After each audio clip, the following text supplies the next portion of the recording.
نحمدہ و نصلی علی رسولہ الکریم اما بعد فاعوذ باللہ من الشیطان الرجیم بسم اللہ الرحمن الرحیم۔ آج کا سوال اور اس کا جواب۔ سوال یہ ہے کہ مغرب کی نماز کا وقت کب تک رہتا ہے، یعنی کہ جیسے سورج غروب ہوا، غروب ہونے کے بعد سے کتنی منٹ تک، کب تک مغرب کی نماز پڑھی جا سکتی ہے۔ اس کا جواب سن لیں کہ جیسے ہی سورج غروب ہوا، سورج کے غروب ہونے کے فوراً بعد مغرب کی نماز کا وقت شروع ہو جاتا ہے، اور نبی کریم صلی اللہ علیہ وسلم کا اپنی پوری زندگی کے اندر غروب آفتاب کے فوراً بعد مغرب کی نماز پڑھنے کا حضور صلی اللہ علیہ وسلم کا معمول رہا ہے۔ لہٰذا مغرب کا سورج غروب ہونے کے فوراً بعد مغرب کی نماز پڑھنا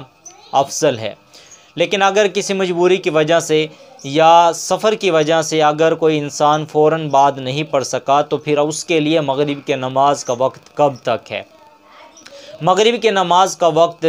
جیسے ہی سورج غروب ہوا، سورج کے غروب ہونے کے فوراً بعد آسمان کے کناروں پر، آسمان کے چاروں اطراف پر ایک سرخی نظر آنا شروع ہو جاتی ہے، اور جس کو شفق احمر کہا جاتا ہے، اور اس سرخی کے غائب ہونے کے بعد پھر آسمان کے کناروں پر ایک سفیدی نظر آنا شروع ہو جاتی ہے، جس کو شفق ابیض کہا جاتا ہے۔ اور مغرب کی نماز کا وقت شفق احمر کے بعد جو شفق ابیض آتی ہے، شفق ابیض کے غائب ہونے تک مغرب کی نماز کا وقت رہتا ہے، یعنی کہ سرخی کے بعد جو سفیدی آتی ہے، اس سفیدی کے غائب ہونے تک مغرب کی نماز کا وقت